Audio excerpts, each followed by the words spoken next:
사무엘이 온 이스라엘에게 이르되, 보라, 너희가 내게 한 말을 내가 다 듣고 너희 위에 왕을 세웠더니 이제 왕이 너희 앞에 출입하느니라. 보라, 나는 늙어 머리가 희어졌고 내 아들들도 너희와 함께 있느니라. 내가 어려서부터 오늘까지 너희 앞에 출입하였거니와 내가 여기 있나니 여호와 앞과 그의 기름 부음을 받은 자 앞에서 내게 대하여 증언하라. 내가 누구의 소를 빼앗았느냐? 누구의 나귀를 빼앗았느냐? 누구를 속였느냐? 누구를 압제하였느냐? 내 눈을 흐리게 하는 뇌물을 누구의 손에서 받았느냐? 그리하였으면 내가 그것을 너희에게 갚으리라. 당신이 우리를 속이지 아니하였고 압제하지 아니하였고 누구의 손에서든지 아무것도 빼앗은 것이 없나이다. 너희가 내 손에서 아무것도 찾아낸 것이 없음을 여호와께서 너희에게 대하여 증언하시며 그의 기름 부음을 받은 자도 오늘 증언하느니라. 그가 증언하시나이다. 사무엘이 백성에게 이르되, 모세와 아론을 세우시며 너희 조상들을 애굽 땅에서 인도하여 내신 이는 여호와이시니 그런즉 가만히 서 있으라. 여호와께서 너희와 너희 조상들에게 행하신 모든 공의로운 일에 대하여 내가 여호와 앞에서 너희와 담론하리라. 야곱이 애굽에 들어간 후 너희 조상들이 여호와께 부르짖음에 여호와께서 모세와 아론을 보내사 그 두 사람으로 너희 조상들을 애굽에서 인도해내어 이곳에 살게 하셨으나 그들이 그들의 하나님 여호와를 잊은지라. 여호와께서 그들을 하솔 군사령관 시스라의 손과 블레셋 사람들의 손과 모압 왕의 손에 넘기셨더니 그들이 저희를 치매 백성이 여호와께 부르짖어 이르되, 우리가 여호와를 버리고 바알들과 아스타롯을 섬김으로 범죄하였나이다. 그러하오나 이제 우리를 원수들의 손에서 건져내소서. 그리하시면 우리가 주를 섬기겠나이다 하매 여호와께서 여룻바알과 베단과 입다와 나 사무엘을 보내사 너희를 너희 사방 원수의 손에서 건져내서 너희에게 안전하게 살게 하셨거늘. 너희가 암몬 자손의 왕 나하스가 너희를 치러옴을 보고 너희의 하나님 여호와께서는 너희의 왕이 되심에도 불구하고 너희가 내게 이르기를 아니라 우리를 다스릴 왕이 있어야 하겠다 하였도다. 이제 너희가 구한 왕, 너희가 택한 왕을 보라. 여호와께서 너희 위에 왕을 세우셨느니라. 너희가 만일 여호와를 경외하여 그를 섬기며 그의 목소리를 듣고 여호와의 명령을 거역하지 아니하며 또 너희와 너희를 다스리는 왕이 너희의 하나님 여호와를 따르면 좋겠지만 너희가 만일 여호와의 목소리를 듣지 아니하고 여호와의 명령을 거역하면 여호와의 손이 너희의 조상들을 치신 것 같이 너희를 치실 것이라. 너희는 이제 가만히 서서 여호와께서 너희 목전에서 행하시는 이 큰 일을 보라. 오늘은 밀베는 때가 아니냐. 내가 여호와께 아뢰리니 여호와께서 우레와 비를 보내사 너희가 왕을 구하니 곧 여호와의 목전에서 범한 죄악이 큼을 너희에게 밝히 알게 하시리라. 이에 사무엘이 여호와께 아뢰매 여호와께서 그날에 우레와 비를 보내시니 모든 백성이 여호와와 사무엘을 크게 두려워하니라. 모든 백성이 사무엘에게 이르되, 당신의 종들을 위하여 당신의 하나님 여호와께 기도하여 우리가 죽지 않게 하소서. 우리가 우리의 모든 죄에 왕을 구하는 악을 더하였나이다. 사무엘이 백성에게 이르되 두려워하지 말라. 너희가 과연 이 모든 악을 행하였으나 여호와를 따르는 데에서 돌아서지 말고 오직 너희의 마음을 다하여 여호와를 섬기라. 돌아서서 유익하게도 못하며 구원하지도 못하는 헛된 것을 따르지 말라. 그들은 헛되니라. 여호와께서는 너희를 자기 백성으로 삼으신 것을 기뻐하셨으므로 여호와께서는 그의 크신 이름을 위해서라도 자기 백성을 버리지 아니하실 것이요. 나는 너희를 위하여 기도하기를 쉬는 죄를 여호와 앞에 결탄코 범하지 아니하고 선하고 의로운 길을 너희에게 가르칠 것인지 너희는 여호와께서 너희를 위하여 행하신 그 큰 일을 생각하여 오직 그를 경외하며 너희의 마음을 다하여 진실이 섬기라. 만일 너희가 여전히 악을 행하면 너희와 너희 왕이 다 멸망하리라.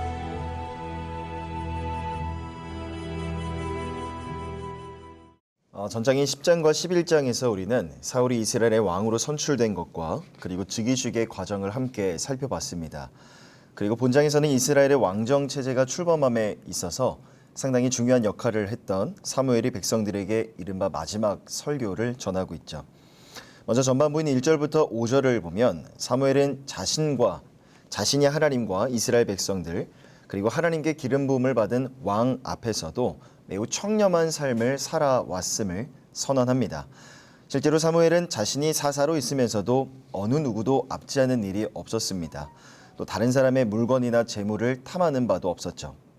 또한 사울이 이스라엘의 왕으로 기름 부음을 받자 사심없이 지도자의 자리에서 내려올 정도로 그는 세속적인 권세에도 욕심이 없는 순수한 사람이었습니다. 사실 인간의 내면에는 저마다 보이지 않는 욕망의 씨앗이라는 것이 존재합니다. 그래서 그에게 어떤 권력이 주어지게 되면 청렴하고 정직하게 그 권력을 사용하기보다는 크든 작든 불의를 행하고 부정을 행하는 수많은 권력자들의 모습을 우리는 인류의 역사 속에서 매우 쉽게 발견할 수가 있죠. 하지만 사무엘은 전혀 그렇지 않았습니다. 물론 마음만 먹는다면 그도 얼마든지 무엇이든지 다 할 수 있을 만큼의 권력을 갖고 있는 자였습니다. 하지만 그 권력을 오직 하나님의 주권 안에서만 사용을 했고 하나님의 뜻에 따라서 백성들을 다스리는 용도로만 사용을 했죠. 왜냐하면 바로 그는 하나님을 경외하는 자였기 때문입니다. 이처럼 하나님 앞에서 정직하고 청렴했던 사무엘의 모습은 특히나 오늘날 우리 사회의 공직자들에게 있어서 매우 중요한 모범이 아닐 수가 없습니다. 오늘날 이 세상 나라를 통치하는 자들의 모습을 보면요. 얼마나 많은 사람들이 정치적인 욕망들을 가지고 이 나라의 모든 일들을 통치하고 있습니까? 때로는 그 욕망들이 나라와 국민을 깊은 도탄에 빠지게까지 하는 모습들을 우리는 어렵지 않게 보게 됩니다. 그러기에 먼저는 그가 신앙이 있는 자라면 하나님이 세워주신 그 자리, 하나님이 보내주신 그 자리 가운데 임할 때 무엇보다도 하나님을 경외하는 자가 되어야 합니다. 더불어 우리도 이 나라의 위정자들을 위해서 기도할 때 이들이 하나님을 두려워하는 마음으로 그렇게 일할 수 있도록 기도해야 합니다. 이들에게 통치권과 권세를 부여하신 하나님을 두려워하는 마음으로 저들이 일하고 정치할 수 있도록 또 자신의 유익을 위해서 국민을 속이거나 부정한 방법으로 부를 축지하지 않도록 나라와 나라의 위정자들을 위해서 간절히 기도해야 되는 것이죠. 최근에 사회적 거리두기가 한 단계 강화되면서 우리 교회 예배도 다시 온라인으로 전환이 되었습니다. 또 우리 일상생활 속에서 많은 어려움들과 많은 문제들이 또 예상이 되는데 이럴 때일수록 정부와 관계 기관들을 위해서 더 많이 기도하시는 모든 성도님들이 되시기를 바랍니다. 지금 분명 인간의 힘으로는 도무지 어떤 것도 이루어낼 수가 없는 그런 상황인 것 같습니다. 그러기에 특별히 나라의 위정자들이 하나님의 도우심과 하나님의 능력을 사모하며 그 하나님을 바라보며 신뢰할 수 있도록 하나님을 경외함으로 주어지는 지혜와 명철로 이 어려운 난국을 잘 이끌어갈 수 있도록 그 어느 때보다도 나라와 민족을 위해서 또 나라의 위정자들을 위해서 간절히 기도할 수 있는 서울 홍성의 모든 성도님들, 이 새벽의 모든 예배자들 되시기를 간절히 부탁드립니다. 자, 그 다음에 이어지는 6절 이후의 말씀을 보면 사무엘은 그동안 이스라엘을 지켜주신 하나님의 은혜를 회고하면서 하나님께 불순종했던 백성들을 책망함과 동시에 거듭해서 경고의 메시지를 전하고 있습니다. 먼저 6절부터 11절까지의 말씀을 보면 사무엘은 하나님의 절대 주권을 다시금 상기시킵니다. 사무엘은 이스라엘 백성들에게 출애굽의 역사를 언급하면서 하나님의 전적인 능력으로 이스라엘을 지키시고 여기까지 인도해 주신 그 은혜를 잊지 말 것을 언급합니다. 6절입니다. 사무엘이 백성에게 이르되 모세와 아론을 세우시며 너희 조상들을 애굽 땅에서 인도하여 내신 이는 여호와이시니. 자, 그런데 그러한 하나님의 은혜 앞에서 이스라엘 백성들은 지금 어떻게 반응했을까요? 9절입니다. 그들이 그들의 하나님 여호와를 잊은지라. 여러분, 이스라엘 백성들이 애굽에서 나와 가나안 땅으로 들어간 이 사건 자체는 바로 하나님의 약속, 언약의 성취를 의미합니다. 하지만 이스라엘 백성들은 그 신실하신 하나님을 조금씩 잊어갔죠. 과거 여호수아가 살아있는 동안에는 그의 가르침을 따라서 비교적 언약에 충실한 삶을 살았습니다. 하지만 여호수아가 죽고 가나안 땅에 정착하여 안정된 삶을 살아가면서 점차 여호와 하나님을 잊고 자기 소견에 오를 대로 살기 시작했던 것이죠. 그리고 12절을 보면 급기야 이스라엘 백성들은 왕을 요구하기에 이릅니다. 당시 이방 민족들의 침략은 이스라엘의 죄에 대한 하나님의 징계의 성격을 띠고 있는 일이었습니다.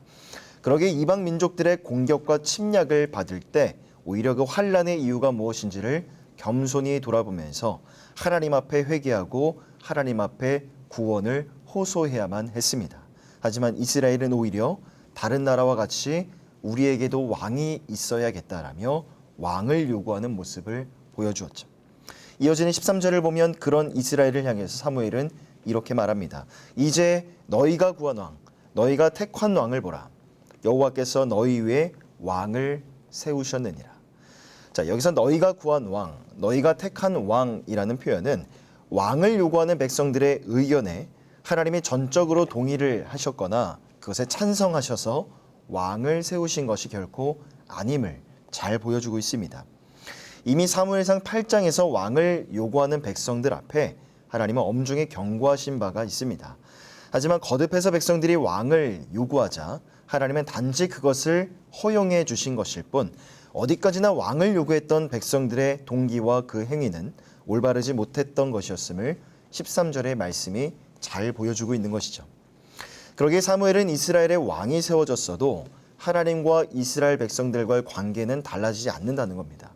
그 관계 속에서 절대로 달라져서는 안 될, 또 달라질 수 없는 분명한 진리가 있음을 엄중히 전달하고 있는 것이죠.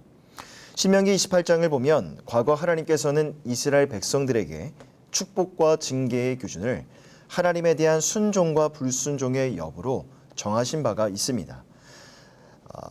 그러기에 이스라엘 백성들이 하나님께 순종하고 하나님을 잘 섬길 때에는 그들의 삶도 형통할 수 있지만 불순종하며 하나님 앞에 범죄할 때 징계를 당하게 되는 이러한 통치의 원리는 이스라엘의 왕정 체제 하에서도 여전히 동일하게 적용이 될 것이라는 거죠. 그러기에 이스라엘의 왕정 체제 속에서도 이스라엘의 진정한 왕이 누구인가, 그리고 이스라엘이 진정으로 섬겨야 될 이가 누구인가, 그것을 분명히 하고 확고히 하는 것이 앞으로 시작될 이들의 역사 속에서 가장 중요한 과업이었던 것입니다. 그런데 이처럼 사무엘이 설교를 마치자 놀라운 일이 벌어집니다. 18절을 보면 이에 사무엘이 여호와께 아뢰매 여호와께서 그날에 우레와 비를 보내시니 모든 백성이 여호와와 사무엘을 크게 두려워하니라. 자, 사무엘이 이야기를 마치자 갑작스럽게 수많은 우레와 비가 내리기 시작합니다. 앞절인 17절을 보면 당신은 밀을 베는 때라고 그 시기에 대해서 말씀하고 있죠.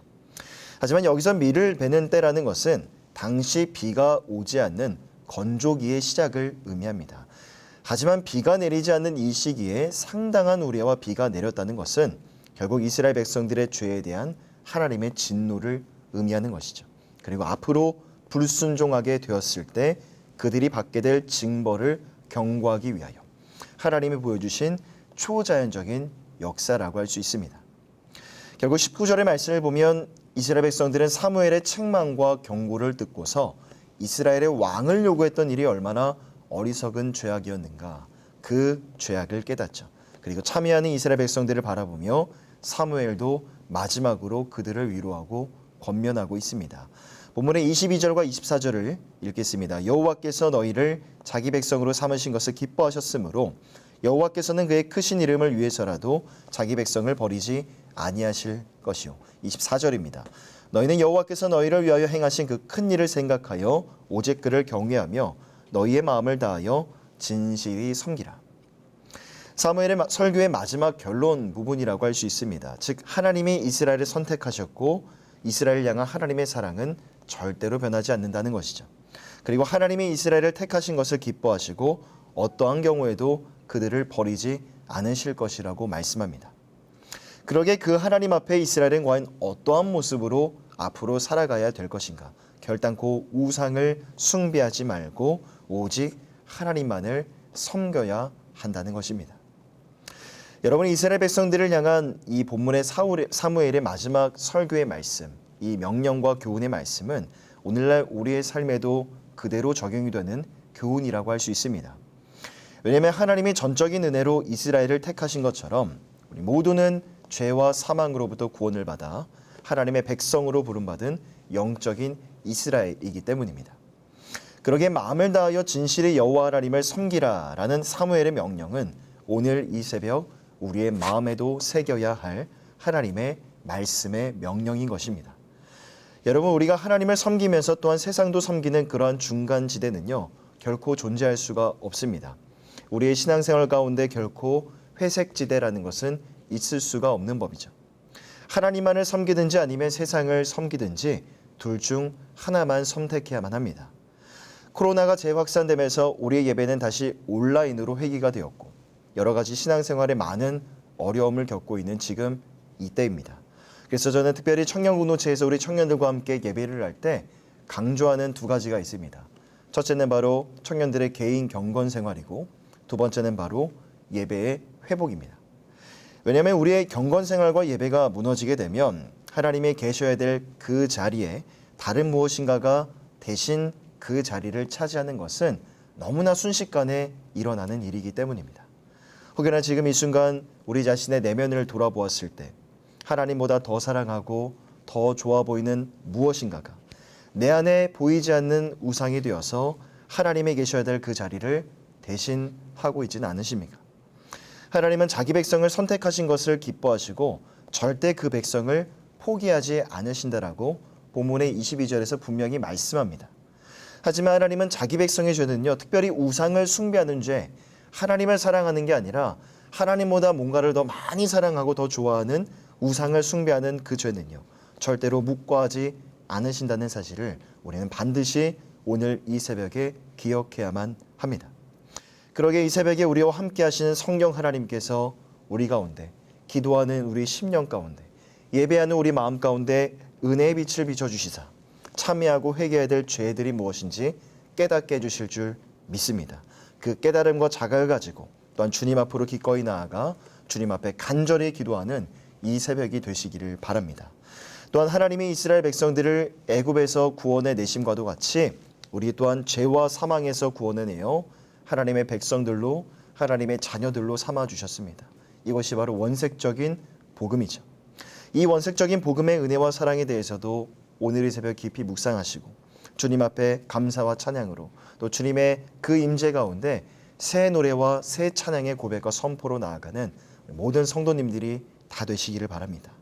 또 마지막으로 23절을 보면요, 사무엘은 너희를 위하여 기도하기를 쉬는 죄를 내가 범하지 아니하겠노라 라고 결단합니다. 이러한 사무엘의 고백은요, 그의 일평생 삶이 어떠했는가를 매우 잘 보여주고 있습니다. 어린 시절 엘리 제사장에 보조하던 시절부터 지금까지 사무엘은 언제나 기도하는 사람이었습니다. 사실 하나님의 사람이 기도하지 않고서 어떤 일을 한다는 것만큼이나 교만한 일은 없습니다.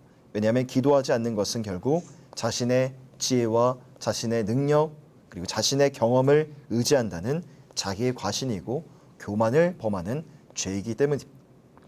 기도나 하나님께서 당신의 능력을 나타내시도록 내 삶에 있어서, 우리의 삶에 있어서 하나님의 자리를 내어드리는 거룩한 행위입니다. 그러기에 어떠한 중요한 일들 앞에서 내가 해야 될 일들을 책임감 있고 성실하게 그 일을 해내는 것도 너무나 중요합니다.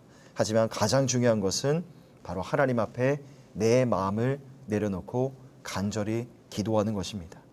하나님 앞에 기도하는 데 있어서 나의 가장 많은 시간, 그리고 가장 많은 내 마음의 분량을 주님 앞에 내어드리고, 오늘 하루를 살아감에 있어서도 여러 가지 많은 일들을 감당하셔야겠지만 모든 부담과 걱정과 염려들을 다 내려놓으시고 이 새벽에 가장 먼저 하나님 앞에 기도의 자리로 나아가 하나님의 도우심과 하나님의 은혜와 역사를 사모하시는 서울홍성의 모든 성도님들, 이 새벽의 모든 예배자들 다 되시기를 주님의 이름으로 간절히 부탁드립니다. 기도하겠습니다.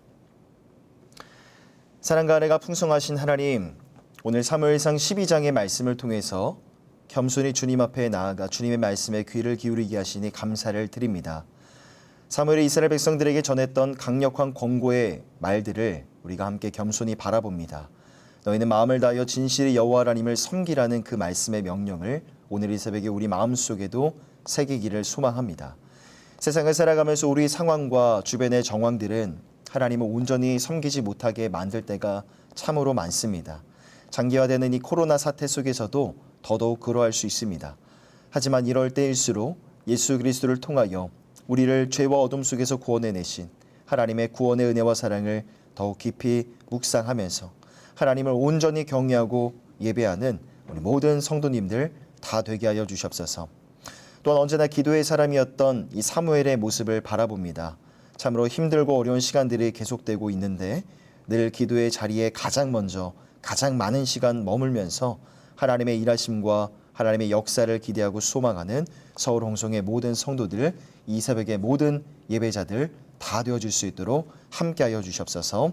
감사드리며 우르고 나신 예수 그리스도의 이름으로 간절히 기도하오며, 지금은 우리 주 예수 그리스도의 은혜와 하나님의 사랑하심과 성령 하나님의 교통하심의 은혜가 삶의 자리에서 마음을 다하고 진실함으로 더욱더 주님을 경외하며 예배하기를 결단하고 소망하는 예수 믿는 성도들 머리 위에 이 은혜가 영원토록 함께 있을지어다. 아멘.